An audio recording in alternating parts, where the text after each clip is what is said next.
Every civilization all throughout history has been predominantly wrong in their theories about the past. They understand the last 10,000 years, but I think you go back 25,000 years and there was an advanced civilization that we're missing. I'm taking a mythological comparative analysis look at all these different sources and distilling it to a point that's creating an alternative view of history that you may or may not believe, but that my intuition and gut as a researcher is just, it makes my hair stand up when I piece this all together.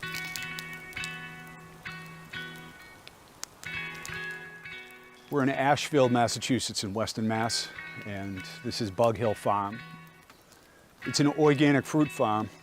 There's blueberries, raspberries, currants. People come pick your own. You know, I rented big houses. I had money, I lost money.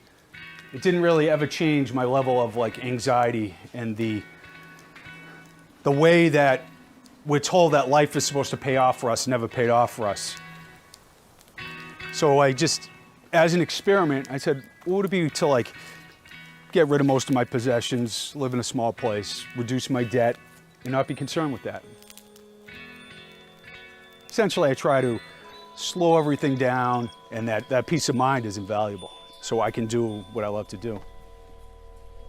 This is my space. This is Bug Hill Farm. I used to have a big office in town, but I just downsized.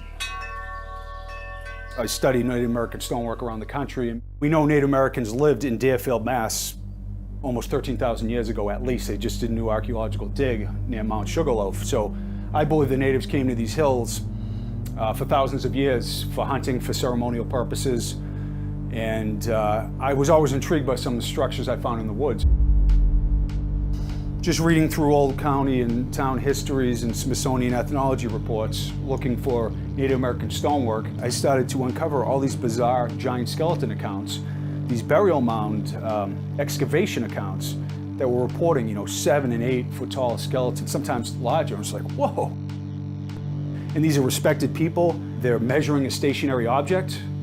It's lining up with all these other sources of information, like the Freemasons, the Rosicrucians, oral traditions around the planet, the Bible, religious documents. All the great explorers came, they encountered giant native chiefs, 7, 8 foot tall, like Tuscaloosa in Alabama. And the testimony of professionals all around the country for 100 years. And, it really strikes you. All around the world, there's this mythology about giants. Why?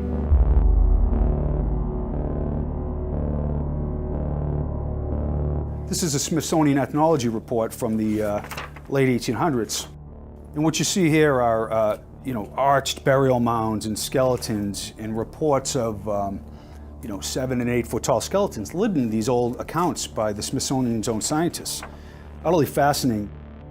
And then I got together with other researchers like Hugh Newman, Mikey Ewers, Ross Hamilton. Together, we all put together over 1,000 accounts of 7 foot and taller skeletons that were excavated in burial mounds and tombs in the United States over a 150-year period. It's just stunning. And then you get into the religious documents. The Bible is littered with giant accounts. 6 fingers and 6 toes, the giant of Gath, Samuel 21:20. Then there's petroglyphs all around the United States that have giant hands and feet with 6 fingers and 6 toes. And the Native Americans have legends about that. Then you get into the esoteric sources. Rudolf Steiner, Edgar Cayce, Madame Blavatsky, the Rosicrucians and Freemasons all talk about giants as a reality, and that they were part of the population of the lost continent of Atlantis. And it sounds like, somebody slipped me some acid, but I am just doing a comparative analysis of all these documents, but they're all saying the same bizarre thing. These are some of the walls we've been rebuilding. Here's one of a bunch of towers that we built around town. The birds like it. Been rebuilding these walls for a couple of years, and I want to basically turn it into a state park. It changes the mindset. It's like planting flowers or something, but with stone. So that's kind of the impulse, is just to share what we love to do with everyone. It encourages people maybe I want to clamp up in front of my house, or maybe I want to think differently how I spend my time,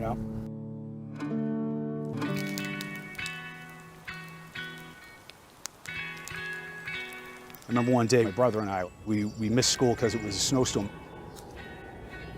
My father was reading these old pirate stories from Edward Rowe Snow around Boston Harbor and shipwrecks. It just resonated with me. I love a mystery.